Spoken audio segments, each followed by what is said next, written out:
आज तपाईहरुलाई एउटा सानो कुराको जानकारी दिन गइरहेछु।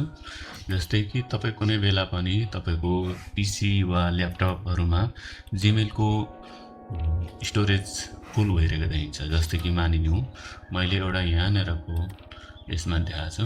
जस्तै तपाईले कुनै बेला पनि आफ्नो ल्यापटप वा पीसीहरुमा या त मोबाइलमै जीमेल एकाउन्टमा यसरी फुल भएको देख्न सक्नुहुन्छ। यो जस्तै तपाईले यहाँनेर जस्तै यहाँनेर तपाईको कति पर्सेन्ट फुल छ भन्ने कुरा चाहिँ यहाँबाट देखाउँछ। यहाँनेर तपाईले जस्तै जति यहाँनेर फुल भएको देखाउँछ, देखाइसकेपछि तपाईले प्राय यहाँनेर डिलिट गर्नुहुन्छ। डिलिट गर्दा पनि जे गर्दाखेरि पनि तपाईको यहाँनेर फुल क्लिन भइसक्दैन। जस्तै मानिलिउँ यहाँनेर मैले सबै अल सिलेक्ट गरेर डिलिट गर्दाखेरि पनि तपाईको कुनै पनि यहाँनेरबाट जस्तै यसमा चाहिँ तपाईको फुलै यो फुल स्टोरेज भनेर देखाउँछ। तपाईको कति पर्सेन्ट भन्दा 93% चाहिँ 93% युज भइसकेको छ 15 GB मा भनेर देखाइन्छ। तर हाम्रो यो जीमेल आइडीहरुले चाहिँ तपाईको कुनै पनि यो 15 GB चाहिँ स्टोरेज युज भएको हुँदैन। जस्तै मैले सबै यसलाई डिलिट गरे पनि तपाईको धेरैमा धेरै कति नै स्पेस खाएको हुँदैन। हेर्नुस् यसमा तपाई जति डिलिट गरे पनि 93%। अब यो चाहिँ किन हुँदैन भन्दाखेरि तपाईको जस्तै मानिलिउँ यहाँनेर मैले सबै डिलिट गर्दै छु।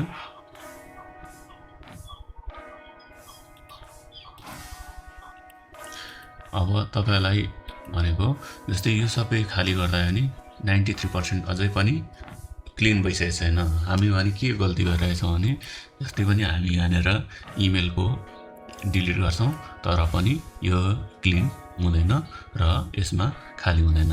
अब हामीले यो जस्तै तपाईको किन यसरी भएको हो भन्ने कुरा चाहिँ थाहा पाउनको लागि चाहिँ जस्तै गुगलले तपाईलाई 15 GB दिएको हुन्छ, त्यसमा पनि तपाईले जति पनि यहाँनेर भएकोहरुको जति युज गर्नुहुन्छ त्यो चाहिँ 15 GB मै स्टोरेज भएको हुन्छ।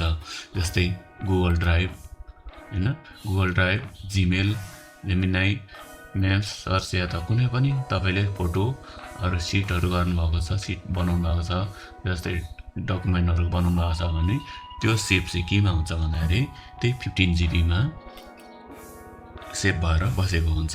तसर्थ त्यो कारणले गर्दा तपाईले यहाँ जति क्लिन गरे पनि 93 युज भएको देखाउँछ। अब यसलाई कसरी क्लिन गर्ने भन्ने कुरा चाहिँ के गर्नुपर्छ भने सबभन्दा पहिला हामीले यो ड्राइभ वा त फोटोमा जाने।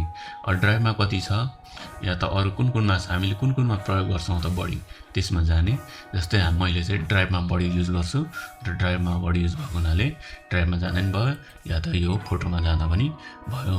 तपाईले यहाँनेर फोटो जति पनि देख्नुहुन्छ त्यो फोटोहरु चाहिँ केमा हुन्छ त्यही 15 GB को उसमा बस्या हुन्छ, स्टोरेजमा बस्या हुन्छ र म जान्छु अब तपाईको ड्राइभमा। ड्राइभमा अब फोटो भिडियोहरु सबै यहाँनेर जति पनि छन् यो जस्तै यो भिडियोहरु यहाँनेर भएपछि तपाईको यो यसले चाहिँ गर्दाखेरि यो स्टोरेज फुल भएको मानिन्छ, देखिन्छ।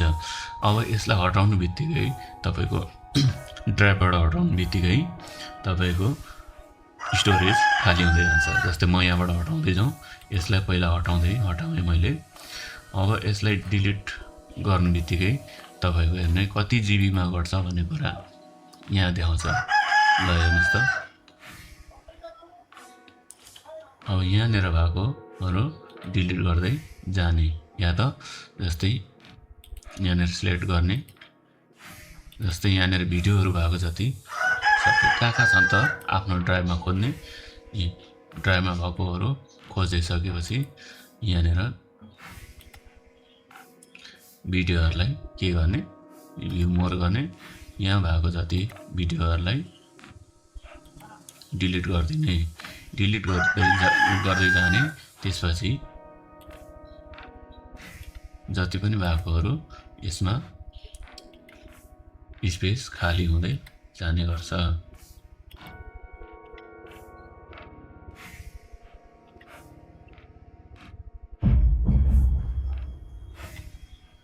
मैले सबै डिलिट गर्दै गएँ। यसलाई सिलेक्ट गर्ने यसरी, अनि हामीले यसलाई मुभ टु बिन डिलिट गरिदिने। अब यसलाई पनि हामीले डिलिट गर्दै गयौँ भने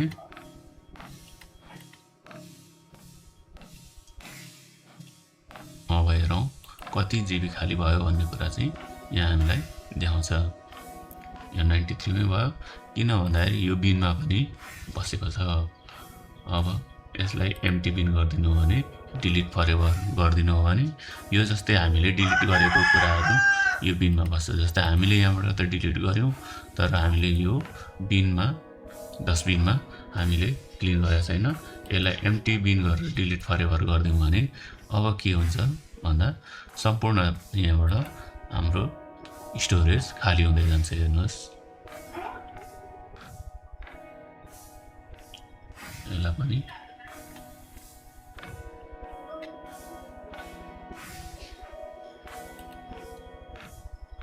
all item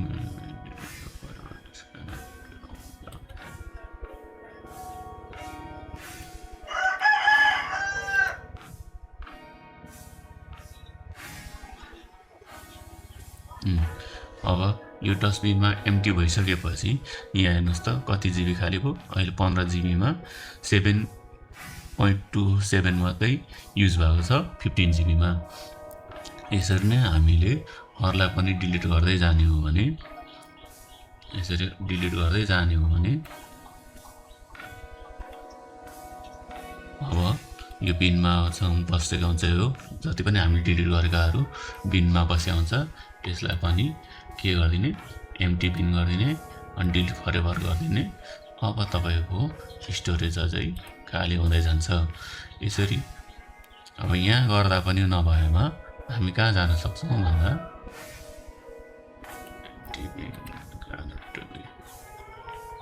ल यहाँनिर हाम्रो अब अझै खाली हुँदै गयो।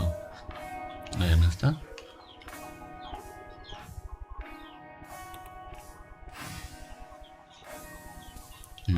यहाँनिर 6.79 भयो। यहाँ खाली, यहाँबाट पनि खाली गर्दा भएन भने हामी कहाँ जान्छौँ भन्दा फोटोमा जान्छौँ। फोटोमा भएकोहरूलाई हामी यहाँनिर भएको अनावश्यकहरूलाई डिलिट गर्छौँ। यहाँनिर जस्तै कि यसलाई हामीले डिलिट गर्यौँ भने, यो सबै यसरी डिलिट गर्दै गयो भने हाम्रो त्यहाँबाट पनि स्टोरेज खाली हुन्छ। यसलाई पनि हामीले यसलाई डिलिट गरिदिने र यसरी अनावश्यकलाई डिलिट गर्दै जाने। यसो गरिसकेपछि हाम्रो अब यहाँनिर स्टोरेज खाली हुँदै जान्छ भन्ने कुरा हामी जानकारी दिँदै आजको भिडियो समाप्त गर्न चाहन्छु। धन्यवाद।